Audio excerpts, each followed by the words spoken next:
I hope each of you have someone in your life who's going to give you the tough love. The universe isn't just out there, it's interacting with you. Claim your power by embracing the unknown. This is Tracy with Tracy Talks, and I'm here to ignite your curiosity. Don't just listen, embrace it.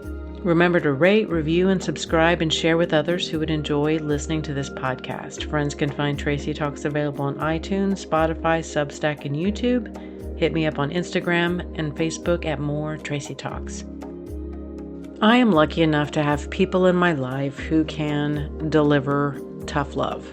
I am also someone who is very comfortable with delivering a truth bomb. I call it as I see it.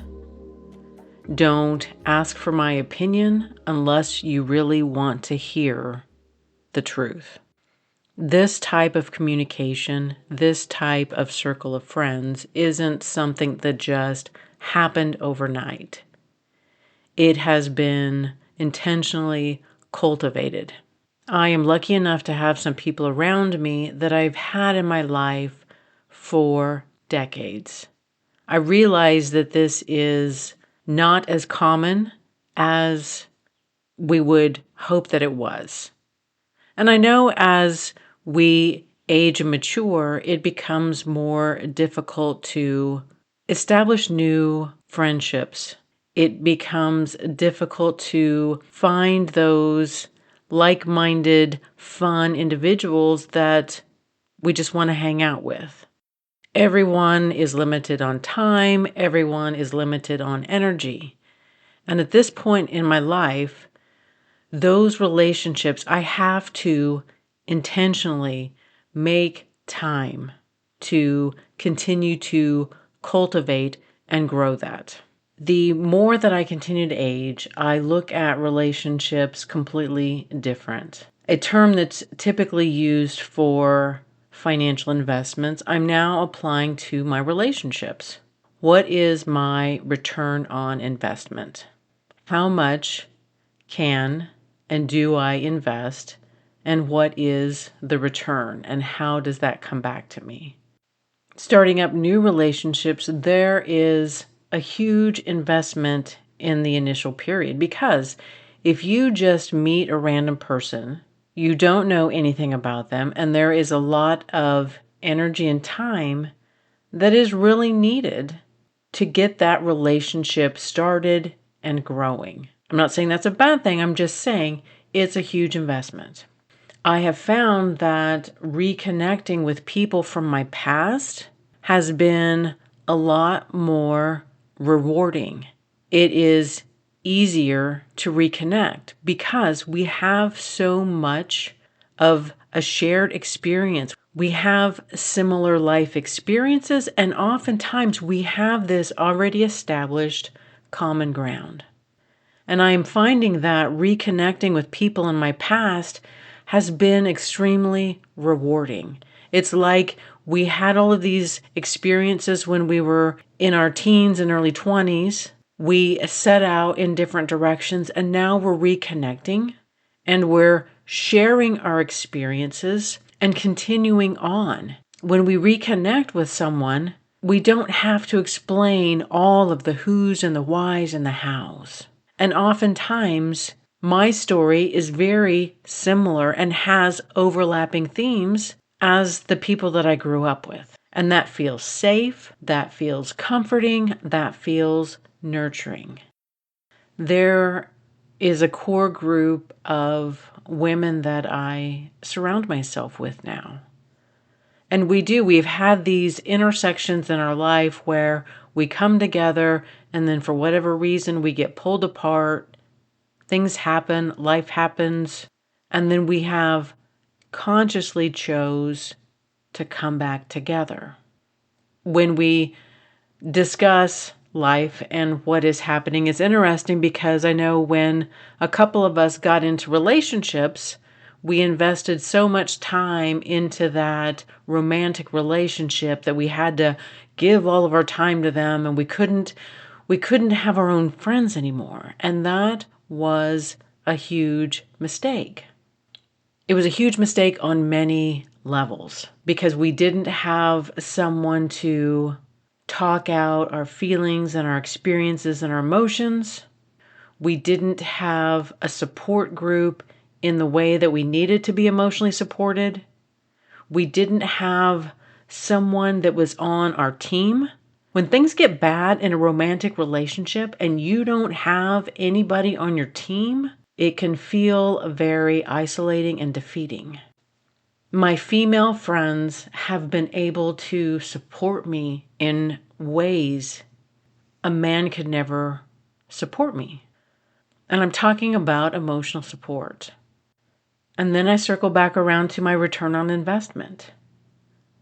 What relationships in my life is going to give me the biggest return? And I'm not talking about what am I going to get out of it. I'm talking there's a give and a take.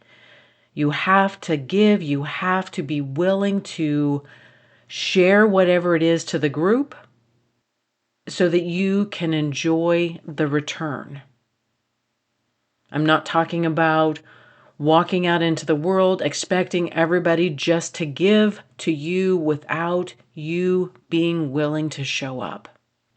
Because we have been doing this friendship for decades, we are now at a point where we can say the things. We can say the truth and know that somebody's not going to get mad. Because I know at this point, this person, this friend that I've had for decades, when she says the thing to me, it's not out of spite, it's not out of jealousy, it's out of love. And when I deliver the same truth to my friends, it isn't out of crazy teenage dramas that we used to have.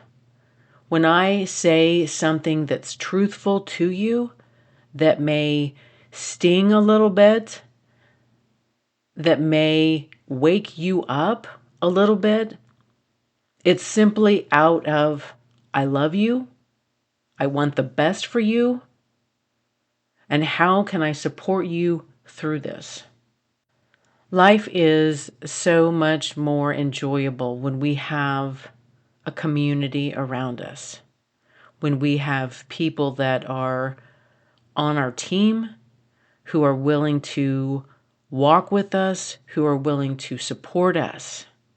Life seems harder when you have to walk alone.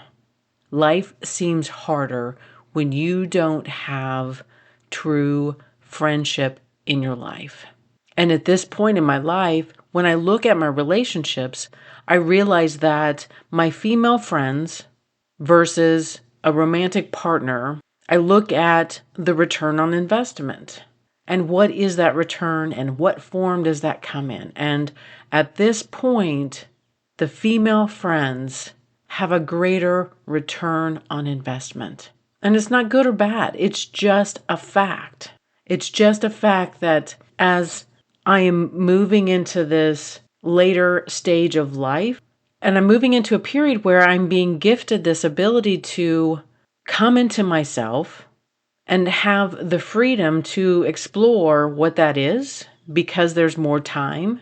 It's being crystallized in me that it is extremely important for me to have good, strong relationships and to set time aside to cultivate and grow those. Text your friend. Give them a call. Schedule a time when you can meet them for dinner. Make intentional choices. Set intentional steps to cultivate and nurture and grow something that is rewarding and fulfilling. When you look at a lot of information out there, all we talk about is money. Money makes life easier. There's no one that's going to dispute that. But having financial security does not give me the same feeling and support that a group and network of friends do. It's time that we prioritize what really does matter to us. My life right now is more fulfilling because of the network that I have the experiences that I have, the community that I have. But that comes through cultivating, nurturing, and investing in the relationships that are going to come back to you. That energy that you put into cultivating that relationship, it's going to come back to you. Thank you for listening to this episode of Tracy Talks. Remember to rate, review, and subscribe, and share with others who would enjoy listening to this podcast. Friends can find Tracy Talks available on iTunes, Spotify, Substack, and YouTube. Hit me up on Instagram and Facebook at More Tracy Talks. And until next time, we meet again.